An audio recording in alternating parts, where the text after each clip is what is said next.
প্রিয় বন্ধুগণ, বাংলাদেশের ইসলামপন্থী মোল্লা মুন্সিরা যে এক একটা কত বড় বাটপার, মিথ্যুক, প্রতারক, তার কয়েকটি প্রমাণ, কয়েকটি উদাহরণ আজকে এই ভিডিওতে আপনাদের সামনে তুলে ধরব। এই মোল্লা মুন্সিরা এই সমাজে থেকে আপনার খেয়ে, আপনার পরে, আপনার সাথে প্রতারণা করে, আপনার সামনে গিয়ে বিভিন্ন মিথ্যা কথা বলে বেড়ায়।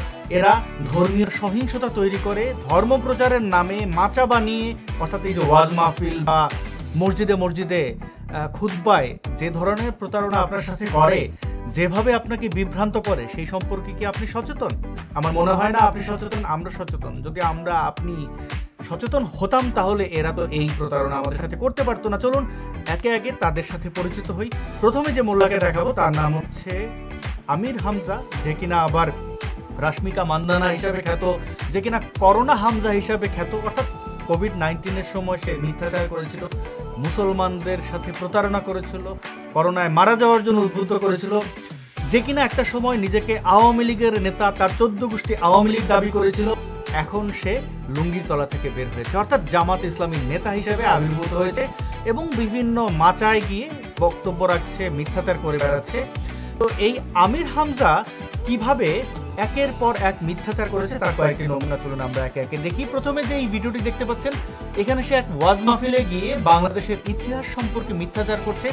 জামাতের পক্ষে সাফাই গাইতে গিয়ে তাদের মিথ্যার আশ্রয় নিতে হয়েছে, কারণ সেই জামাত ইসলামী যারা কিনা 1971-এ আমাদের এই বাংলাদেশের গণমানুষের সাথে মানবতা বিরোধী অপরাধ ঘটিয়েছে, তারাই ছিল রাজাকার আল বদর আল শামস।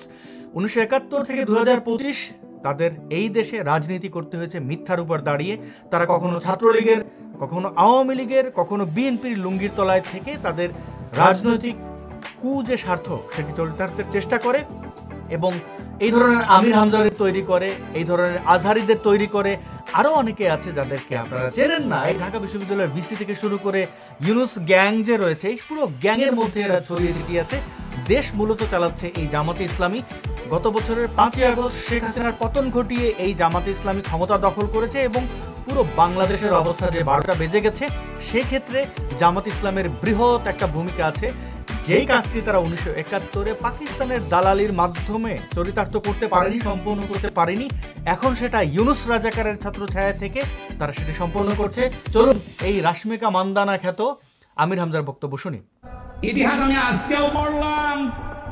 অধ্যাপক গোলাম আজম রহমতুল্লাহ আলাইহি সৌদি আরবে গিয়ে ওই সময় যিনি সৌদির বাদশা ছিলেন তাকে বলেছিলেন যে আপনি বাংলাদেশকে স্বীকৃতি দেন।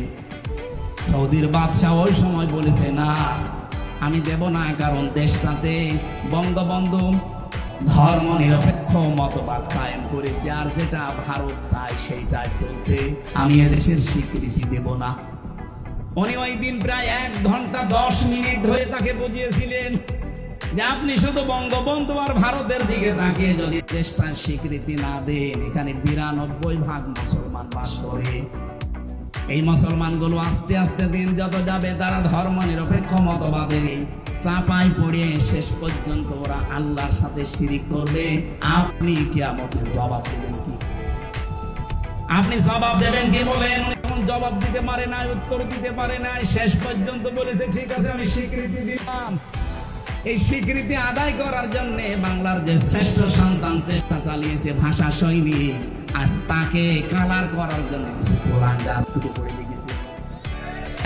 কত বড় মিথ্যুক ভেবে দেখেছেন? বঙ্গবন্ধু বেঁচে থাকা অবস্থায় সৌদি আরব বাংলাদেশের স্বীকৃতি দেয়নি। বঙ্গবন্ধুকে 15ই আগস্ট সপরিবারে নির্মম হত্যার পরে ওই দিন বাংলাদেশকে স্বীকৃতি দেয় সৌদি আরব। গোলাম আজম কি করেছিল? গোলাম আজম 7 বার চিঠি লিখেছিল সৌদি আরবের বাদশাদেরকে যেন বাংলাদেশকে স্বীকৃতি দেওয়া না হয়। এই সেই কুখ্যাত রাজাকার, এই সেই কুখ্যাত জামাতি নেতা গোলাম আজম, যে কিনা গাদ্দারি করেছে বাংলাদেশের সাথে, বাংলাদেশের গণমানুষের সাথে, এবং সেই গাদ্দারি পরবর্তী বাংলাদেশ স্বাধীন হওয়ার পরে পালিয়ে গিয়ে সেই চিঠি দেওয়া, অর্থাৎ বাংলাদেশের ক্ষতি করার থেকে বিরত থাকেনি। এবং একে বলা হচ্ছে ভাষা শহীদ। দেখুন, বাংলা ভাষায় আন্দোলন করা ভুল হয়েছে গোলাম আজম এই রাজাকার, এবং সেই রাজাকারকে আজকে ভাষা শহীদ বলছে এই রাজাকারের বাচ্চা রাজাকার। তার এই যে আধ্যাত্মিক পিতা গোলাম আজম, তার অপরাধ, তার অন্যায়, মানে বৈধতা দেওয়ার জন্য। এই সেই গোলাম আজম। আপনারা ইতিহাস থেকে পড়াশোনা করে মানে খুব সহজ, এগুলো একদম সবকিছু আর্কাইভে আছে। বাংলাদেশের বিরুদ্ধেও তৎপর গোলাম আজম, এই আর্টিকেলগুলো পড়ে নিতে পারেন।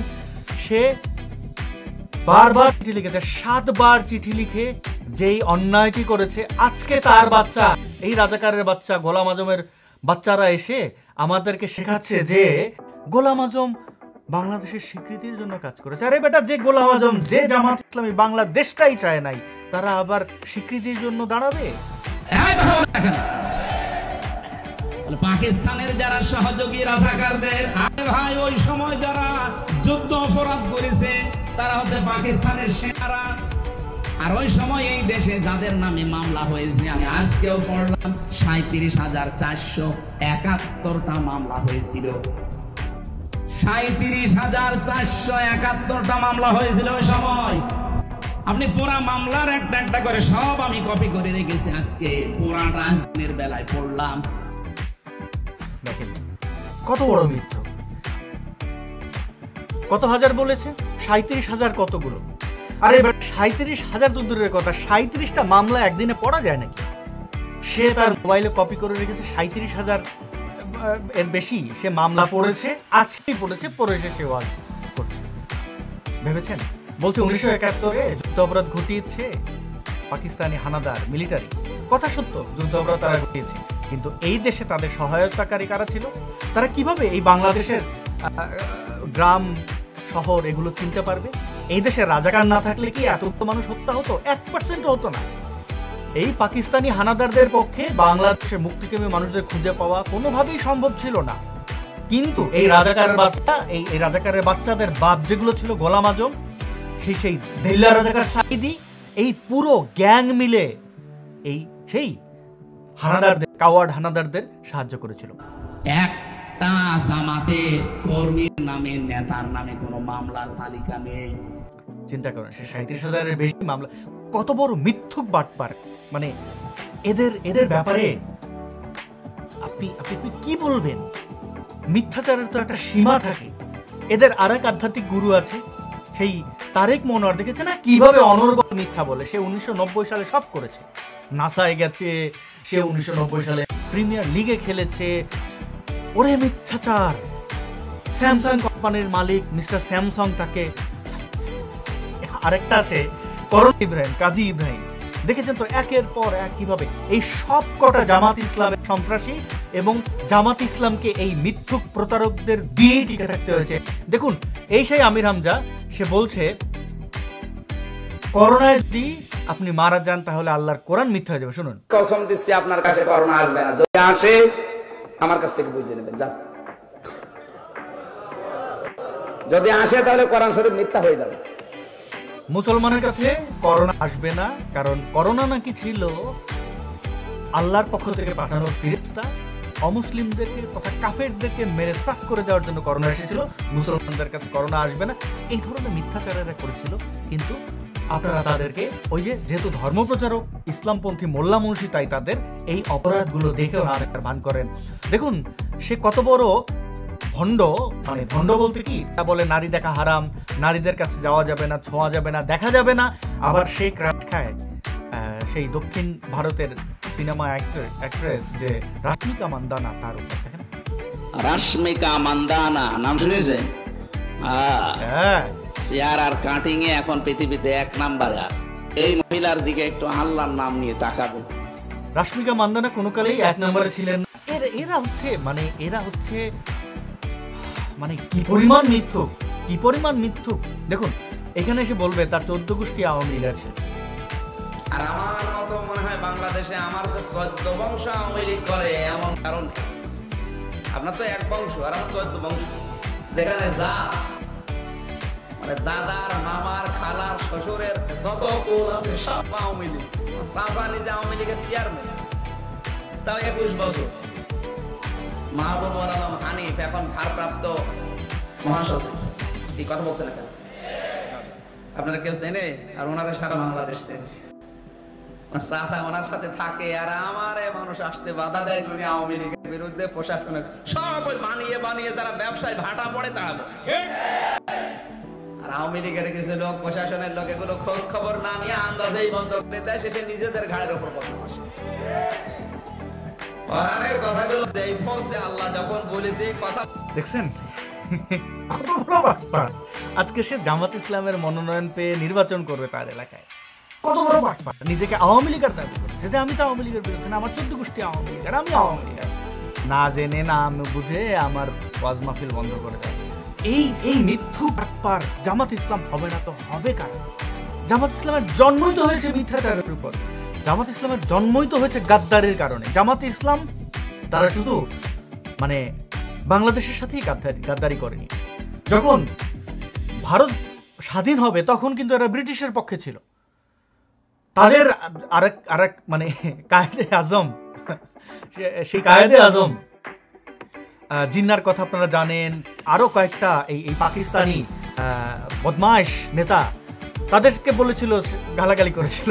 মানে পাকিস্তান ভাগ করার ক্ষেত্রে তারা যে ইয়ে ছিল যে মানে এই 47 থেকে শুরু করে কেন ভারত স্বাধীন হবে না তার পক্ষে তারা যুক্তি, এই সেই গোলাম আজমের দল, এই মওদুদির দল, জামাত ইসলাম মিথ্যুকের দল জামাত ইসলাম, তারা তো মিথ্যাচার করবেই।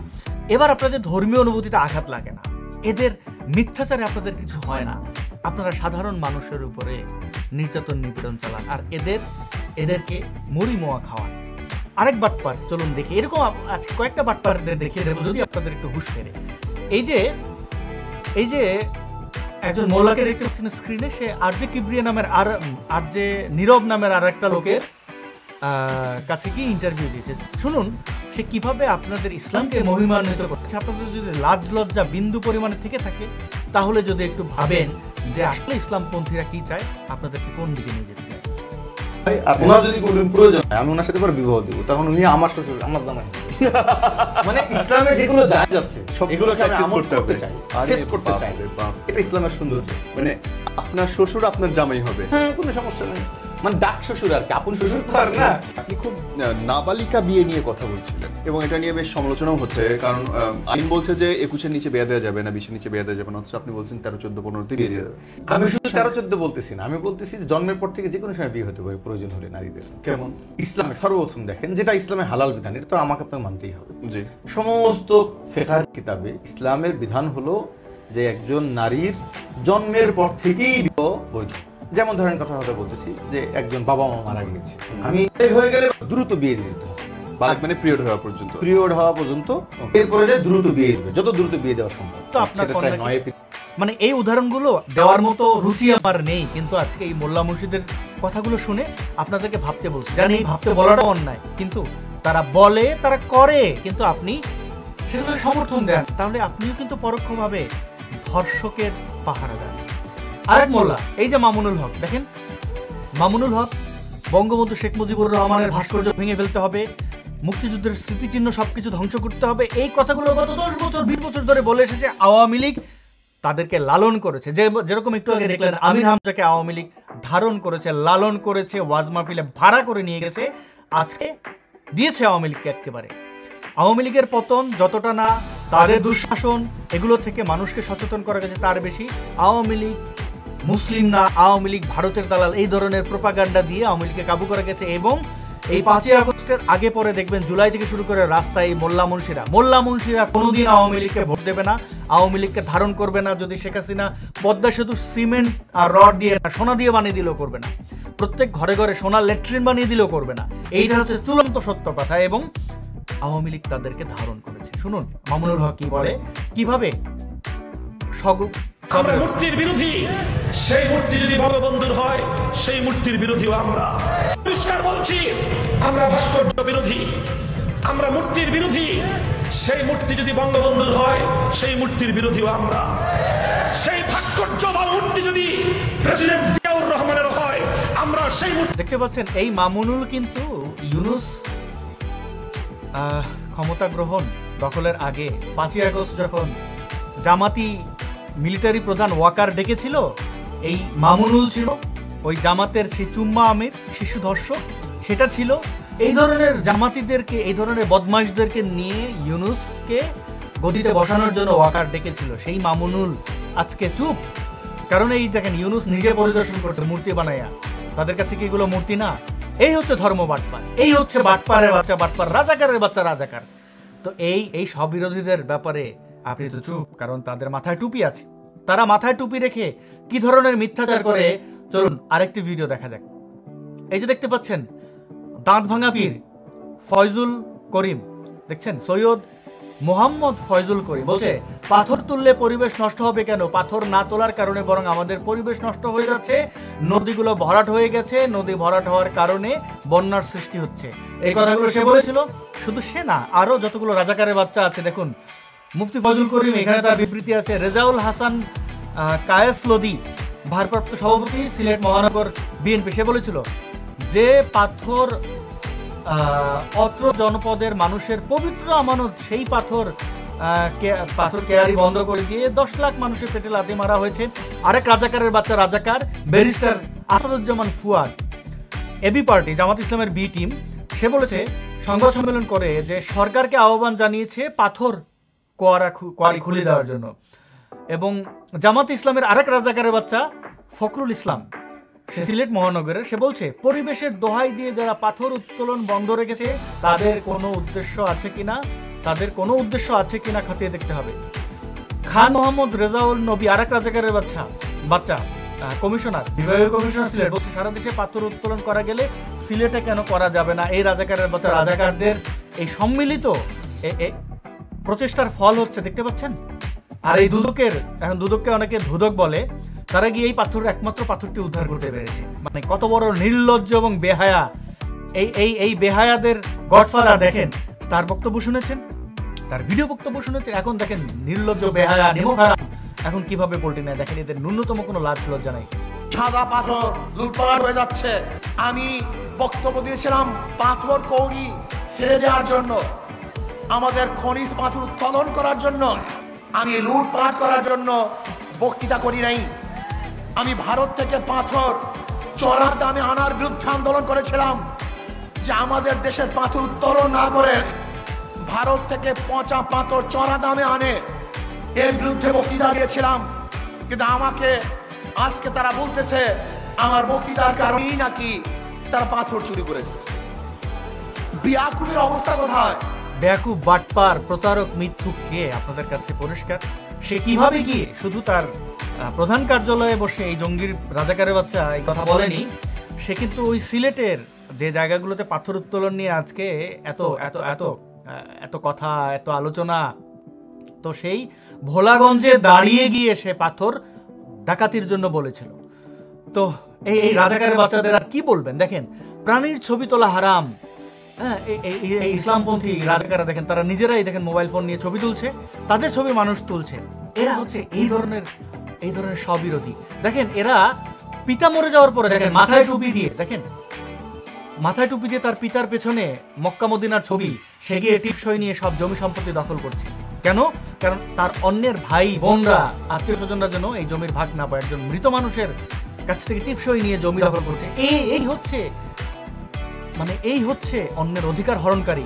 এই টুপি মাথায় দিয়ে যখন এই অধিকার হরণ করে, আপনাদের ধর্মীয় অনুভূতিতে আঘাত লাগে না, আপনাদের কোনো প্রকার মুখ থেকে শব্দ আসে না, কারণ এই লেবাস, এই প্রচারণাকে আপনারা সমর্থন করেন, আপনারা আরাম পান।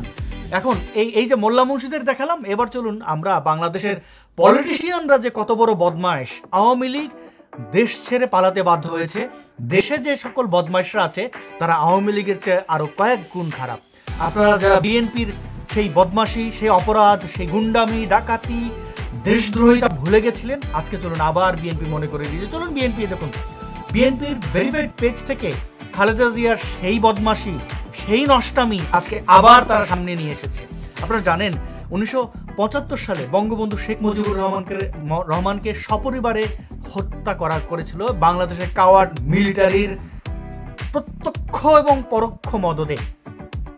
সেই হত্যাকাণ্ডে বাদ যায়নি শিশুরাও।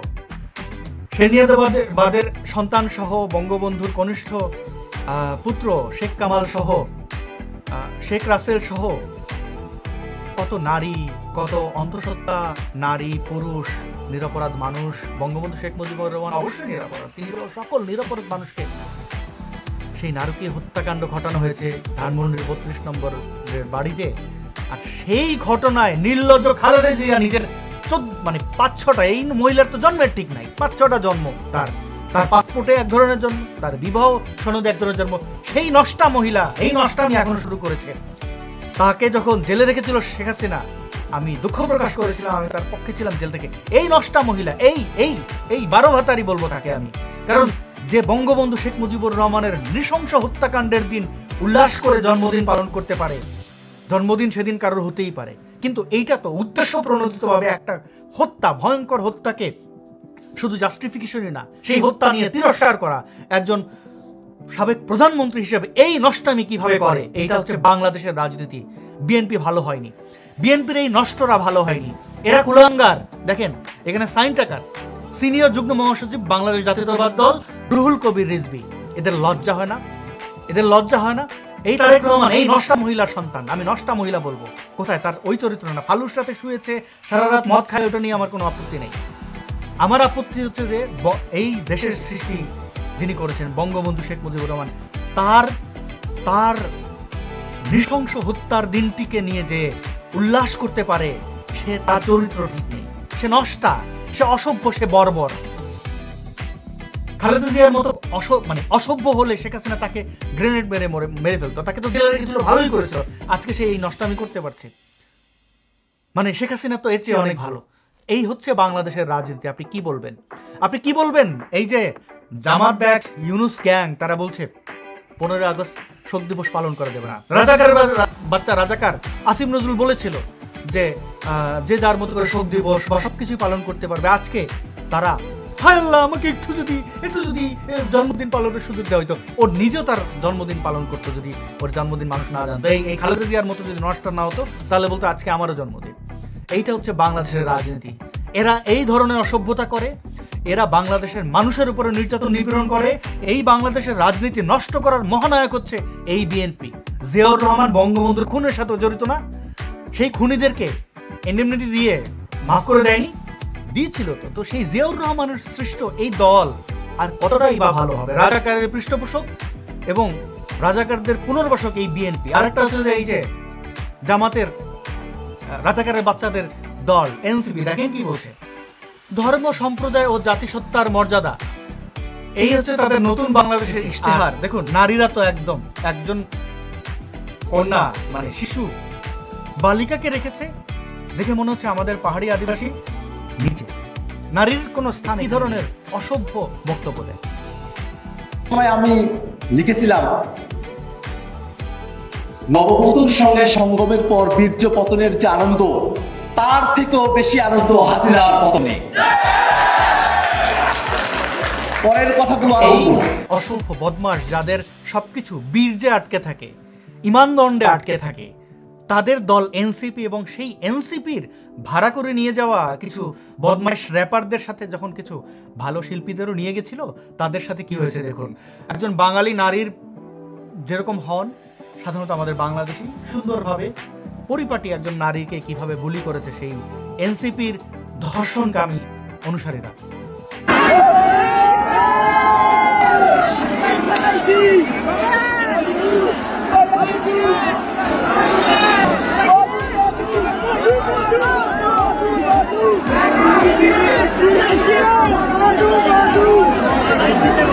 মধু বলে এই নারী সঙ্গীত শিল্পীকে টিজ করছিল তারা মঞ্চের নিচে। এই বদমাশ নারী নিপীড়ক সমাজ বহির্ভূত কথাবার্তা বলা যে ব্যক্তিরা, তাদের দায়ভার আপনারও রয়েছে, কারণ আপনিও তাদের পৃষ্ঠপোষক। এই বাংলাদেশটাকে আপনি কোন দিকে নিয়ে যাচ্ছেন এবং ভবিষ্যতে এই বাংলাদেশের যত ধরনের অবনতি সবকিছুর দায়ভার আপনার। আজকে সাদা পাথর অঞ্চল দেখতে পেয়েছেন, খালি হয়ে গেছে, বালু হয়ে গেছে। আপনি হয়তো এই বাংলাদেশটাকে বালুর রাজ্য বানাবেন, সকল গাছ লুটপাট হয়ে যাবে, সবকিছু লুটপাট হওয়ার পরে ভাববেন এর তো মরুভূমি হয়ে গেছে, নিশ্চয়ই আমার এই মাটির ভেতরে এখন তেল আছে। সবকিছু তো লুটপাট শেষ, এখন মাটির তলায় যাও, মাটির তলায় যাবেন, সেখান থেকে তেল বাইর করবেন, এক একজন আরবের শেখ হবেন। তারপরে কি করবেন? এটা গোলাম মাওলার খুব ভালো স্যাটায়ার করেছিলেন, তার ফেসবুক পোস্ট থেকে পড়ে নিতে পারেন যে ভারতীয়দের আপনারা ডেকে আনবেন কামলা হিসাবে এবং তাদের দিয়ে সান্ডা ধরাবেন, আর পায়ের উপর পা রেখে আপনারা মুড়ি মোয়া খাবেন, মদ খাবেন, নারীবাজি করবেন, তেল বেচবেন, ঠান্ডা খাবেন, যৌন শক্তি বাড়াবেন, এই হবে আপনাদের ভবিষ্যৎ। এইভাবে আপনাদের ভবিষ্যৎ প্রজন্ম আলোয় আলোয় আলোকিত হবে। অনেক ধন্যবাদ ভিডিওটি শেষ পর্যন্ত দেখার জন্য। ভিডিওটি শেয়ার করার অনুরোধ জানাচ্ছি এবং আমাদেরকে সাপোর্ট করার জন্য নিচে অর্থাৎ এই ইউটিউব ভিডিও ডেসক্রিপশনে আপনারা একটি জয়েন করার লিঙ্ক পাবেন, একটি হচ্ছে পেড সাবস্ক্রিপশন, একটি ইমেল পাবেন যেখানে আপনারা আমার সাথে যোগাযোগ করতে পারেন। যদি কেউ আপনারা আমাকে পেপালে সাপোর্ট দিতে চান, সেই পেপালে সাপোর্ট করারও লিঙ্কটি রয়েছে। আপনাদের জন্য অনেক অনেক শুভকামনা। আবার দেখা হবে নতুন কোনো প্রসঙ্গে, নতুন কোনো দিনে। আজকের মতো এখানেই বিদায় চাইছি।